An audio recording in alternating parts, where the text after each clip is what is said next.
नमस्कार विद्यार्थी मित्रांनो. आपण कविता घेतो आहे समुद्र कोंडून पडलाय. कवी आहेत वसंत आबाजी डहाके. भोवतीच्या समाज व्यवस्थेने मानवी जगण्याला ज्या पातळीवर आणून सोडले आहे त्यामुळे कवी अस्वस्थ झाले. आता भोवतीच्या समाज व्यवस्थेने हे सगळे पॉइंट तुमच्या इंट्रोडक्शन मध्ये आहेत. पण हे लिहिण्याची गरज अशी आहे की जेव्हा मोठे क्वेश्चन्स तुम्हाला विचारण्यात येतात, स्वमत येतं, तेव्हा काय दिसतंय तुम्हाला रचनेमध्ये काय दिसतंय काय, तर या पद्धतीने तुम्ही एक एक पॉइंट जसे मी वाचते आहे तर त्या स्वमत मध्ये ते तुम्ही ऍड करायला हवे. तर भोवतीच्या समाज व्यवस्थेने मानवी जगण्याला ज्या पातळीवर आणून सोडले, म्हणजेच काय कॉम्पिटिशनचं जग आलेलं आहे, धकाधकीचं जीवन आहे. आणि हे सगळं बघून कवी कुठले 1942चे आहेत आणि आताची जी परिस्थिती आहे धकाधकीची ती कशी आहे, डेव्हलपमेंट अधिक होते, टेक्नॉलॉजी येते आहे आणि हे सगळं बघून कवी अस्वस्थ झाले आहे. तर या युगातील मानवी दुःख, एकाकीपणा, जीवनातील अस्थिरता, दहशत, सर्वव्यापी भय आणि पराधीनता या साऱ्यांचे चित्रण समृद्ध आणि समर्पक प्रतिमांचा वापर असलेल्या भाषेत कवीने केलेलं आहे. आता समृद्ध आणि समर्पक म्हणजे त्याला अगदी काय म्हणता येईल, या धकाधकीच्या जीवनामध्ये त्याला साजेस समर्पक अशा प्रतिमांचा वापर असलेल्या भाषेत कवीने चित्रण रेखाटलेलं आहे. आशयाचे अंतस्तर उलगडून दाखविणारी व निसर्गातील प्रतिमांचा वैशिष्ट्यपूर्ण वापर करणारी कवीची भाषा शैली आहे. क्वेश्चन मध्ये येतं की कवीची भाषा शैली कशी आहे, तर या पद्धतीने तुम्ही आशयाचे अंतस्तर म्हणजे कुठला आशय त्यांनी घेतलेला आहे हे उलगडून दाखविणारी निसर्गातील अनेक प्रतिमा त्यांनी घेतलेल्या आहेत. समुद्र म्हणजे अथांग पाणी, एक मोठी प्रतिमा काय घेतली आहे तर समुद्र. समुद्र म्हणजे अथांग पाणी आणि पाणी म्हणजे जीवन, म्हणूनच पाण्याने भरलेला हा समुद्र म्हणजे जीवनाचे प्रतीक आहे. या कवितेत कवीने समुद्रासारखे अथांग जीवन, समुद्र म्हटलं की आपल्याला अथांग असं पाण्याने भरलेला समुद्र दिसून येतो. खळखळणाऱ्या लाटा, त्याच्या वेव्ज बघण्यामध्ये मजा वाटते. बऱ्याच जणांनी बघितला असेल समुद्र, काही जणांनी नसेल बघितला. आणि असं मोठं मोठं जे महानगर आहेत, शहर आहेत, या कवितेत कवीने काय केलंय, समुद्रासारखे अथांग जीवन. मग आता हे समुद्र हे रूपक घेतलेलं आहे आणि त्यासारखं ही जी प्रत्येक शहरामध्ये जे अवाढव्यपणे वाढलेलं आहे आणि अशा या शहरांच्या महानगरांच्या मर्यादांमध्ये कोंडून पडलेलं आहे, तेव्हा येणारी अस्वस्थता कवीने व्यक्त केली आहे. अंगणात खेळायला बागडायला नसणाऱ्या ग्राउंड मध्ये या इमारतीमध्ये बालपण आक्रसून गेले. आता हे अंगण तर बैठी घरं, चाळीतली घरं, त्याच्या समोर कसं पटकन मोकळी जागा, कोणी कुठे जा मस्त खेळतात लहान मुलं, आणि मोठ्या मोठ्या गगनचुंबी इमारतींमध्ये मात्र मुलांचं बालपण आक्रसून गेलं आहे असे कवी म्हणतात. वाहनांसोबत रस्त्यावर अथवा रेल्वे स्टेशनच्या लहान बाकड्यावर झोपेसाठी बालकाला आश्रय घ्यावा लागत आहे. हे पाहून जणू समुद्र अस्वस्थ होतोय. म्हणजे हा जो समुद्र आहे हा या लोकसंख्येसारखं भरलेलं अथांग जे महानगर आहेत हे बघून जणू समुद्र अस्वस्थ होतो आहे असे कवी वर्णन करतात आहे. मोठ्यांच्या कार्यव्यस्त जगात आता ऑब्विसली कॉम्पिटिशनचं आहे, टेक्नॉलॉजी वाढलेली आहे आणि याच्यात मोठे लोक जे आहे, घरचे ज्येष्ठ जे आहेत ते तर कामाला जाणारच आहे. ज्यांना 10 ते 6 म्हणा किंवा आता 12 तासांच्या ड्युटी आहेत, तर घरी तरी, आणि आता हल्ली तर ऑनलाईनच आहे. तुम्ही बघताय 2 वर्षात तुमचा पोर्शन बदलल्यापासून ही जी कविता आहे ही सध्या कशी आहे, बरेच जण ऑनलाईन मध्येच असल्यामुळे कार्यव्यस्त जगामध्ये हे वर्णन थोडंसं काही जणांना मात्र मनाला पटणार नाही असं वाटते. धकाधकीच्या जगात बालपण हरवून जात आहे असे कवींना वाटते. तर हे झालं प्रस्तावनेमध्ये लिहिण्यासारखे तुमचे पॉइंट्स. एक तर सुरुवातीला लिहायचे किंवा मधल्या काही ज्या लाईन्स आहेत काय त्यामध्ये लिहू शकता. म्हणजे तुमच्या चॉईसने तुम्ही कुठे कुठे त्यात यूज करू शकता हे तुम्हाला दिसणार आहे. तसं आपण रसग्रहण आहे, मोठे क्वेश्चन्स जे आहे ते तर आपण घेतोच आहे. तर रसग्रहण बघूया पहिले. प्रस्तुत कवितेतील खालील पद्यपंक्तीचे रसग्रहण करा. आता काव्यपंक्ती बघा, ही काव्यपंक्ती जी आहे ती प्रत्येक ठिकाणी यमक म्हणजे रायमिंग वर्ड्स वगैरे नाही आहेत. ही मुक्त छंदातली आहे. मुक्तपणे कवीने आपल्या रचना मांडलेल्या आहेत. समुद्र कोंडून पडला आहे, गगनचुंबी इमारतीच्या गजानाड. तो संत्रस्त वाटतो संध्याकाळी. पिंजारलेली दाढी, झिंज्या हताशपणे पाहत असतो समोरच्या 32व्या मजल्यावरील मुलाकडे, ज्याचं बालपण उंचच उंच पण अरुंद झालंय आणि त्याची त्याला कल्पनाच नाही. समुद्राच्या डोळ्यात थकव्याचं आभाळ उतरतंय आणि शिणून तो वळवतो डोळे इमारतीच्या पलीकडच्या रस्त्यावर. थकलेल्या माणसांचे पाय, बसची चाक. बघा किती विरोधाभास आहे. म्हणजे थकलेल्या माणसांचे पाय जे सकाळपासून गेलेले आहेत आणि बसची चाकं हे काय आहे प्रगतीचं, आणि माणसांचे पाय हे थकलेले आहे कारण आता तो शिणलेला आहे, सकाळपासून बाहेर पडलेला असा हा समुद्रामधला एक व्यक्ती जो आहे. समुद्र म्हणजे रूपक घेतलेलं आहे बरं, नाही तर तुम्हाला असं वाटायचं समुद्रात कधी पोहायला गेला. तर ह्या झाल्या सगळ्या काव्यपंक्ती झालेल्या आहेत. तर आशय सौंदर्यामध्ये काय करायचंय, आशय सौंदर्यामध्ये कवीचे नाव, कवितेचं नाव आणि कुठल्या काव्य संग्रहातून ही घेतलेली कविता आहे हे लिहिणं गरजेचं असतं. आणि सपोज नाही लक्षात आलं तर मात्र ब्लँक प्लेस सोडायची नाही. सरळ या कवितेमध्ये कवीने असं म्हटलेलं आहे, जे काय आहे ते त्या पद्धतीने लिहायचं. तर आशय सौंदर्य बघूया. समुद्र कवी सुप्रसिद्ध कवी वसंत आबाजी डहाके यांची समुद्र कोंडून पडले ही कविता शुभ वर्तमान या काव्यसंग्रहातून घेतलेली आहे. आता हा झाला एक टाईप. दुसरा मध्ये आपण काय करू शकू बरं, की शुभ वर्तमान या काव्यसंग्रहातून घेतलेली समुद्र कोंडून पडले आहे ही कविता सुप्रसिद्ध कवी वसंत आबाजी डहाके यांची आहे. या कवितेत समुद्र हे जीवनाचे प्रतीक आहे. समुद्रासारखे अथांग जीवन जेव्हा शहरांच्या महानगरांच्या मर्यादांमध्ये कोंडून पडते तेव्हा येणारी अस्वस्थता, दाहकता कवितेतून कवीने व्यक्त केली आहे. आता एवढे सगळे मी जे दिलेले आहे त्यातून एखादं नाही आठवलं तुम्हाला तर एक तरी लिहिलं अस्वस्थता, दाहकता, भीती, दहशत तरीही चालणार आहे. तर दोन प्रकारच्या प्रस्तावना झाल्या. तिसऱ्या प्रस्तावनेमध्ये आपण असं म्हणू शकतो की समुद्र कोंडून पडलेला आहे ही कविता शुभ वर्तमान या काव्यसंग्रहातून घेतलेली आहे. या कवितेचे कवी वसंत आबाजी डहाके आहेत. या कवितेत समुद्र हे जीवनाचे प्रतीक आहे. समुद्रासारखे अथांग जीवन जेव्हा शहराच्या महानगरांच्या मर्यादांमध्ये कोंडून पडते तेव्हा येणारी अस्वस्थता, दाहकता कवितेतून कवीने व्यक्त केलेली आहे. नेक्स्ट पॅरामध्ये तुम्ही लिहिणार आहात काव्य सौंदर्य, पण इथेच लिहू नका, तर हे खाली घ्यायचंय. कवी म्हणतात उंचच उंच गगनचुंबी इमारतीच्या गजाआड समुद्र कोंडून पडलेले आहे. म्हणजेच काय, मोठे मोठे फ्लॅट्स आहे कॉम्पिटिशननी. पहिले कसं होतं 3 मजली, ओके कुठल्या फ्लोअरला राहतात, 3rd फ्लोअरला राहतो. आता काय झालंय 4th 5th 6th 17 18 30 32 आपल्या कवितेमध्येच आलेलं आहे की 32व्या मजल्यावरचा मुलगा. तर कवी म्हणतात उंचच उंच गगनचुंबी इमारतीच्या गजाआड समुद्र कोंडून पडलेला आहे. समुद्र हे जीवनाचे प्रतीक कवीने घेतले आहे. तेव्हा जीवनच थांबून गेले आहे, बंदिस्त झाले आहे, कारण त्याला लिमिटेशन्स आलेले आहे. संध्याकाळी हे जीवन निरास उदास झालेले वाटते, निरस झालेलं आहे.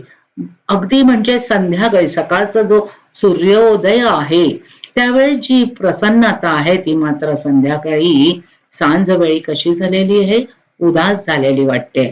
जणू अतिशय संत्रस्त झालेला हा समुद्र, पिंजारलेली दाढी, म्हणजे समुद्र हे रूपक घेतलं आहे आणि त्या रूपकाचं वर्णन कसं केलंय की हा देखील क्षीण झालेला आहे, संत्रस्त झालेला आहे, त्याची दाढी पिंजारलेली आहे, झिंजा हताशपणे पाहत आणि तो हताशपणे पाहतो आहे समोर उभ्या असलेल्या उंच उंच इमारतीकडे.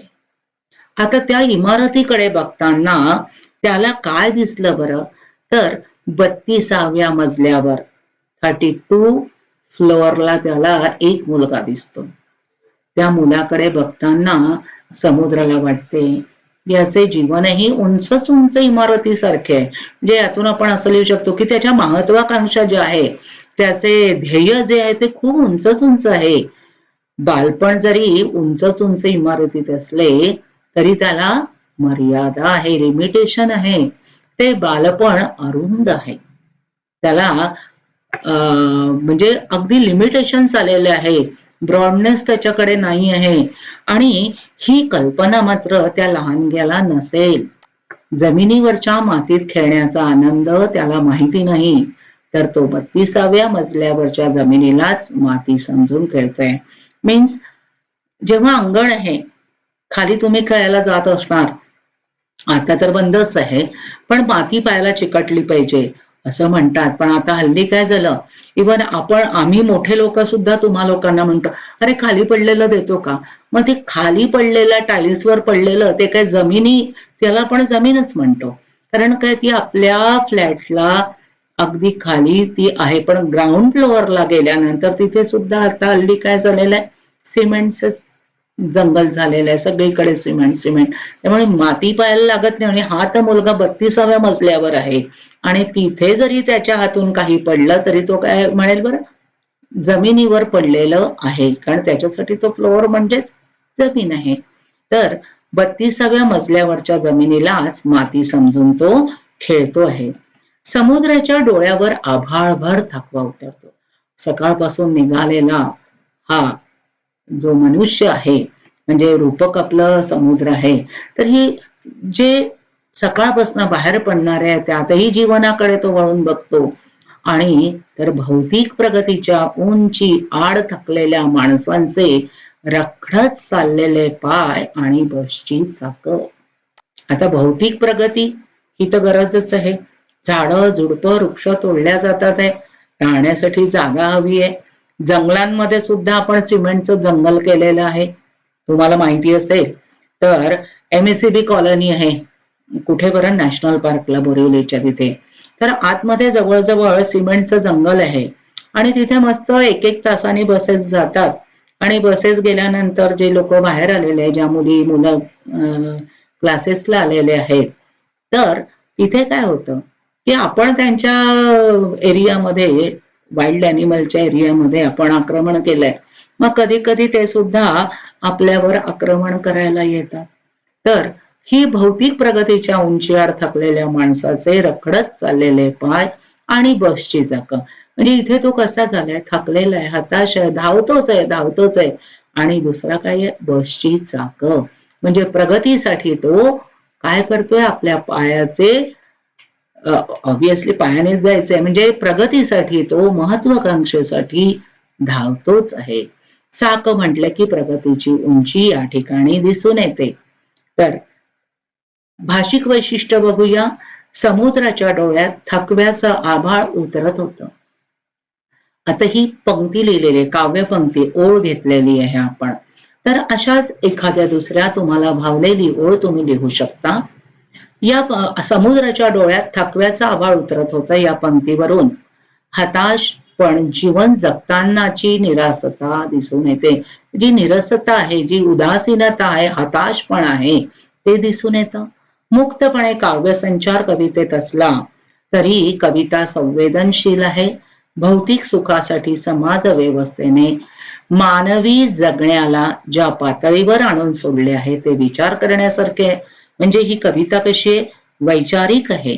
32व्या मजल्यावरील मुलाकडे समुद्र पाहतो या कल्पनेतून गगनचुंबी इमारतीमुळे महानगर आकर्षित झाले असले तरीही लहान मुलांना मातीची ओळख नाही.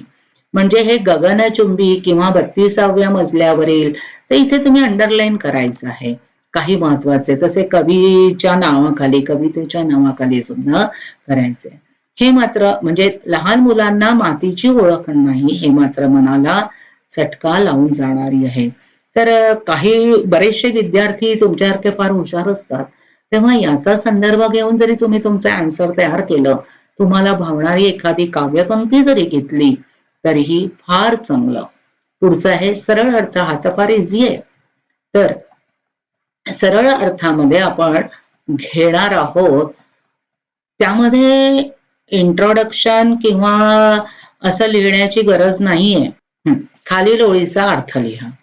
समुद्र अस्वस्थ होऊन जातो शहराच्या आयुष्याच्या विचाराने, तेव्हा तो मनातल्या मनात मुक्त होऊन फिरू लागतो शहरातल्या रस्त्यांवर. म्हणजे समुद्र अस्वस्थ झालेला आहे, काव्यपंक्ती आहेत बरे या, आणि तो शहराच्या आयुष्याच्या विचाराने अस्वस्थ झाले, तेव्हा तो मनातल्या मनातच मुक्त होऊन फिरू लागतो शहरातल्या रस्त्यांवरून, वस्त्यांमधून म्हणजे गल्लीबोळातना उशिरापर्यंत रात्री तो बसलेला असतो स्टेशनवरल्या बाकावर एकाकी, समोरच्या रुळावरील रहदारी पाहत, हातावर डोकं ठेवून अर्ध्या मिटल्या डोळ्यांनी.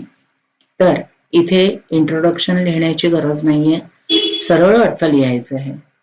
अथांग समुद्र शहराच्या आयुष्याचा विचार करताना बेचैन होतो, तेव्हा तो मनातल्या मनातच मोकळेपणाने मुक्तपणे वावरू लागतो. कारण मुक्तपणे त्याने आपली रचना केलेली आहे. कवीचं मन सुद्धा मस्तपैकी मुक्तपणे जे ज्या रचना, ज्या ज्या त्यांच्या काव्यपंक्ती सुचतात आहे त्या ते उतरवतात आहे. तर अथांग समुद्र शहराच्या आयुष्याचा विचार करताना बेचैन होतोय, तेव्हा तो मनातल्या मनातच मोकळेपणाने मुक्तपणे वावरू लागतो. त्याचा मुक्त संचार कुठे असेल बरं? शहरातल्या रस्त्यांवरून, वस्त्यांमधून तो फिरू लागतो किंवा त्याचा संचार होऊ लागतो. दोनपैकी काहीही तुम्ही घेऊ शकता.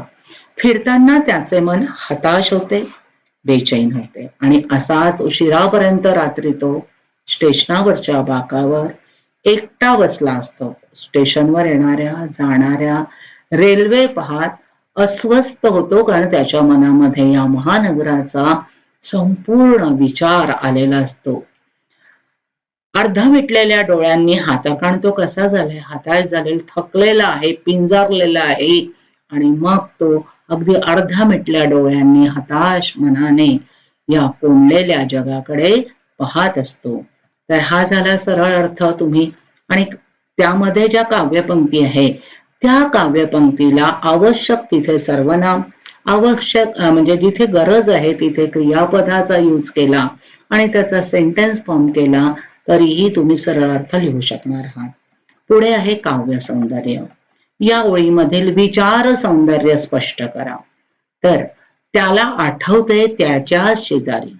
हा आता त्याला कोण आहे बरं? समुद्र. त्याला आठवतंय त्याच्या शेजारी पाय मुडपून कसं बस झोपलेलं एखादं मूल, ज्याचं बालपण स्टेशनवरल्या बाका एवढं आणि त्याची त्याला कल्पना असावी किंवा नसावी. हे दृश्य आपण देखील बघतो. रेल्वे स्टेशनला गेल्यानंतर बघतो किंवा बस स्टॉपला गेल्यानंतर की बरेच जण असे झोपलेले असतात. पण इथे लहान मुलं सुद्धा एखाद्या वेळेस थकलेले आहे, त्याला राहायला निवारा नाहीये, अशा वेळेस ते बाकड्याचा आधार घेतात. तर इथे सुद्धा काव्य सौंदर्यामध्ये आपल्याला प्रस्तावना लिहायची आहे. शुभ वर्तमान या काव्य संग्रहातून घेतलेली समुद्र कोंडून पडलाय ही कविता आहे. या कवितेचे कवी वसंत आबाजी डहाके आहेत. या कवितेत समुद्र म्हणजे जीवन, महानगरीय घुसमटलेल्या एकाकी जीवनाची व्यथा कवीने व्यक्त केलेली आहे. भव्य दिव्य गगनचुंबी इमारती, समुद्र कोंडून पडलाय या विचारांनी समुद्र जणू बेचैन झालेला आहे की भव्य दिव्य गगनचुंबी आकाशाला भिडतील एवढ्या उंचीचे फ्लॅट्स तयार झालेले आहे आणि त्यामध्ये मनुष्याचं मन कोंडून पडलं आहे. या विचाराने समुद्र जणू बेचैन झालेला आहे. मग तो कुठे कुठे फिरतो बरं? रस्त्यावरून फिरतो, वस्त्यांमधून हिंडून तो रेल्वे स्टेशनवरील एका बाकावर उदासपणे बसलाय. बरोबर? आणि मग तेव्हा त्याला काय जाणवतं, की त्याच बाकड्यावर एक लहान मूल पाय मोडकून अगदी हात वगैरे असं पाय पोटाशी घेऊन हात असे घेऊन कसं बसं झोपी गेलं आहे. त्या मुलाच्या अवस्थेकडे पाहून समुद्राला लहान मुलांचे भविष्य, त्या लहान मुलाचं फ्युचर ही एवढंच या बाका एवढंच आहे असे वाटते. म्हणजेच काय, की तो उंच उंच इमारतीची कल्पनाही करू शकणार नाही. म्हणजे 32व्या मजल्यावर असणाऱ्या मुलाची सुद्धा किंवा एवढ्या गगनचुंबी फ्लॅटमध्ये सुद्धा आपण राहू शकू ही कल्पना मात्र तो करू शकणार नाही. परंतु या जीवनाची कल्पना त्या लहानग्याला आहे की नाही ही शंका समुद्राच्या मनात येते. म्हणजे पहिले काय, की 32व्या मजल्यावर असणाऱ्या मुलाला अंगणातील मातीशी काहीच संबंध नाहीये. तसा बाकड्यावर झोपलेल्या, पाय मुडपून झोपलेल्या या मुलाला सुद्धा आपलं भविष्य, आपलं जीवन एवढंच आहे याची सुद्धा शंका त्यात नसेलच, म्हणजे कल्पनाच नसेल असं समुद्राला वाटून जातं. पाय मुडपून कसं बसं झोपलेलं एखादं मूल या काव्यपंक्तीतून भविष्यात बालपण हे उजाड भकाश झालेले दिसून येते. आता हे जे आहे बालपण उजाड भकाश, तर आता या म्हणजे पुन्हा तोच हे करावं लागेल, कारण तुमचा पोर्शन बदलला आणि तसंच कोरोनाचा काळ आहे, तुम्ही लोक घरूनच ऑनलाईन एक्झाम देता आहात वगैरे, त्यामुळे लहान मुलं देखील त्या याच्यात, म्हणजे पहिले आम्ही सांगायचो की मोबाईल जास्त खेळू नका, पण आता तुमच्या हातात मोबाईल हा द्यावाच लागतोय. तर यामध्ये बालपण हे उजाड, म्हणजे जे आम्हा लोकांना येणार नाही ते तुम्हा लोक पटकन सांगतात, तुम्ही 12वीतच आहात, पण लहान मुलं सुद्धा सांगतात. आणि सांगण्याचा मुद्दा असा, की जे कार्यव्यस्त मोठे लोक होते किंवा घरामधले जे वडीलधारी आहेत, ऑब्विसली त्यांना तर जावंच लागणार ऑफिसला, काही जण ऑनलाईन आहेत. तर अशा याच्यात 2 वर्षापूर्वी तुम्हा लोकांना बऱ्याचदा डान्स क्लास असेल, तुम्हीच नाही तर तुमच्या आजूबाजूला बघत असाल कुठल्या गेम्सचे तुम्हाला क्लासेस लावले असतील, कुठले म्हणजे नाही ते क्लासेस तुम्हा लोकांना होते. आणि तेव्हा सुद्धा म्हणायचो आम्ही, की भविष्यात यांचं बालपण काय राहील, यांचं बालपण यांना खेळायला देखील मिळत नाहीये. सगळीच मुलं अशी असतात असं नाहीये, पण बऱ्याच ठिकाणी हे दृश्य पाहायला मिळायचं. सत्य परिस्थितीची विदारकता, दाहकता कवीच्या रचनेतून दिसून येते. आता पुढचा सुद्धा आपण पुढील शब्दसमूहांचा अर्थ स्पष्ट करा. मग हा एक घेतलं होतं, आता दुसरं. उंचच उंच पण अरुंद बालपण. समुद्र म्हणजे पाणी आणि पाणी म्हणजे जीवन. आतापर्यंत तुमचं पाठ झालं असणार आहे. हे जीवन उंचच उंच इमारतींनी वेढलेले आहे. तेव्हा 32व्या मजल्यावरील बालकांचे जीवन या आकर्षक इमारतीमध्ये खुजे झालेले आहे. म्हणजे त्याला लिमिटेशन्स आलेले आहे, मर्यादित झाले आहे. त्यांचा धरणी मातेच्या मातीशी संबंध नाही, म्हणजे अंगण नाही. इमारतीसारखे बालपण सुद्धा कसं झालंय, निमूळत झालंय, मर्यादित झालं आहे, उंचच उंच पण अरुंद झालं आहे असे कवी म्हणतात. डोळ्यात उतरलेलं थकव्याचं आभाळ, कोंडून पडलेला समुद्र मर्यादित जीवनाकडे बघताना कसा झालाय, हताश झालेला, बेचैन झालाय, उदास झालाय. मग आता डोळ्यात उतरलेलं थकव्याचा आभाळ, तर 32व्या मजल्यावरील मुलाकडे बघतो तेव्हा समुद्राला जाणीव होते, की या लहान मुलाचे बालपण हरवलेले आहे. त्याला लिमिटेशन्स आलेले आहे. त्याला बालपणाच्या जीवनाची काळजी वाटू लागते. तो बालकाकडे पाहतो आणि समुद्राच्या डोळ्यात आभाळभर थकवा उतरतो. तो क्षीण होऊन जातो. तिसरं बघा, स्टेशनवरल्या बाका एवढं मुलाचं बालपण. समुद्र अस्वस्थ होतो हे तर तुम्हाला लिहायचंच आहे. मग तो काय करतो, रस्त्यामधून जातो, वस्त्यांमधून फिरतो आणि शेवटी थकून कुठे आला आहे, स्टेशनावरच्या बाकावर बसलाय. आणि मग त्याला काय जाणवतं तेवढ्यात, की त्याच्या बाजूला एक लहान मूल शेजारी पायमुडपून कसमस झोपलेलं आहे. कारण तेवढ्या त्या बाकामध्ये त्याला ऍडजस्ट करायचं आहे. एवढ्याशा बाकावर झोपेसाठी बालकाला आश्रय घ्यावा लागत आहे. बालकाचे बालपण हरवले आहे, त्याला मर्यादा आली आहे. एवढेच आपले बालपण आहे याची त्याला कल्पना सुद्धा नसेल, जाणीव सुद्धा नसेल, असे समुद्राच्या मनात येऊन जाते. शेवटचा प्रश्न आहे आपला, समुद्र कोंडून पडला आहे या शीर्षकाचा अर्थ तुमच्या शब्दात उलगडून दाखवा. मी माझ्या शब्दात दाखवला आहे, तुम्ही तुमच्या पद्धतीने लिहाल. कवी वसंत आबाजी डहाके. आता कधी कधी काय होतं की इथे थोडासा 2 लाईन सोडून म्हणजे कवी हा इथनं लिहायला हवा, पण पॅरा आलेला नाहीये, मोठे प्रश्न आहे, त्याला 3 पॅरेग्राफ यायलाच हवे. कवी वसंत आबाजी डहाके यांची समुद्र कोंडून पडले ही कविता शुभ वार्ता या काव्यसंग्रहातून घेतलेली आहे. या कवितेत महानगराच्या मर्यादांमध्ये कोंडून पडलेले मानवी दुःख, जीवनातील अस्थिरता याबद्दलचे भावनिक मत कवीने व्यक्त केले. की त्यांच्या मनात जे भावलंय, त्यांना जे बघून, ती अवस्था बघून, ती परिस्थिती बघून ते बेचैन झालेले आहे आणि त्यांचे ते शब्द त्यांनी रचनाबद्ध केलेले आहे. गगनचुंबी इमारतीच्या विळख्यात समुद्र कोंडून पडले. जीवनाला मर्यादा आली आहे, बालपण हरवले आहे. समुद्र अफाट अथांग डोळ्यासमोर येतो. समुद्र म्हटलं की अथांग डोळ्यासमोर येतो समुद्र. तुम्ही बघितलं असेल लोकलमध्ये वगैरे, म्हणजे मुंबई सोडून इतर ठिकाणी देखील बसेससाठी लोक धावतात. हो ना, जागा पकडायला, बरं, नुसतं बसच्या मागे धावत नाही. तर आपण बघतो की समुद्र तर अफाट आहेच आहे, पण जेव्हा लोकल मधून लोक खाली उतरतात तर कोण कोणाला दिसत सुद्धा नाही, एवढी गर्दी त्या ठिकाणी असते. म्हणजे समुद्रासारख्या लाटा त्या पाण्याच्या असतात, इथे माणसांच्या लोंढेच्या लोंढे असतात. परंतु कवीने समुद्र या रूपकातून, आता इथे तुम्हाला अवतरण चिन्ह द्यायचं आहे, या रूपकातून समुद्र म्हणजे पाणी आणि पाणी म्हणजे जीवन. मनुष्याचे जीवन भौतिक सुखाच्या लालसेपोटी कोंडून पडले आहे. बालपण हरवले आहे, जणू आक्रोशून गेले आहे. कारण बागडायला अंगण नाही, बागडायला खेळायला भूमातेशी जवळीक नाही. म्हणजे जी माती आहे ती हल्ली माती असेल खाली काहीतरी चप्पल घालूनच आपण जातो आणि तसंही सिमेंटच आहे, त्यामुळे भूमातेशी जवळीक नाही. बाका एवढेच बालपण वाट्याला आले आहे.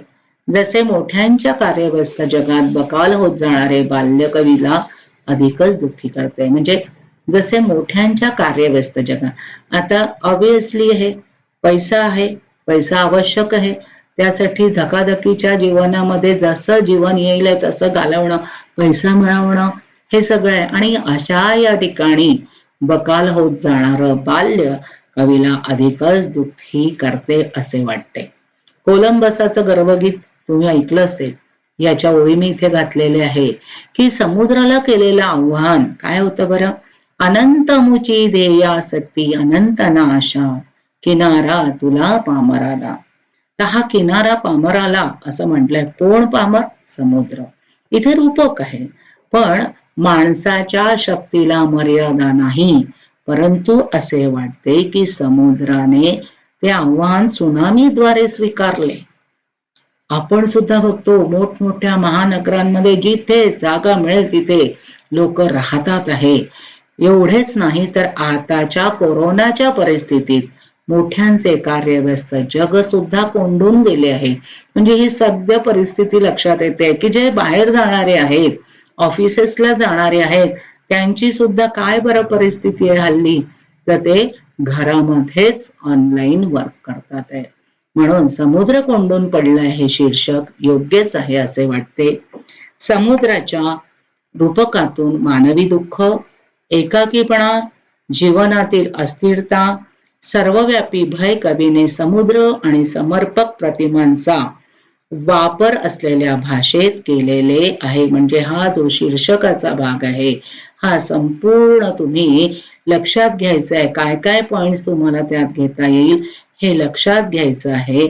आणि हा शीर्षक जे आहे म्हणून हा जो आहे हा आपण लास्ट पॅरा घ्यायचा आणि इथे तुम्हाला काय वाटतं आहे या पद्धतीने लिहायचं आहे. तर विद्यार्थी मित्रांनो, मला वाटतं 12वीच्या संपूर्ण कविता आपल्या झालेल्या आहेत. काही डाऊट्स आले तर नक्की विचारा, लाईक करा, सबस्क्राईब करा.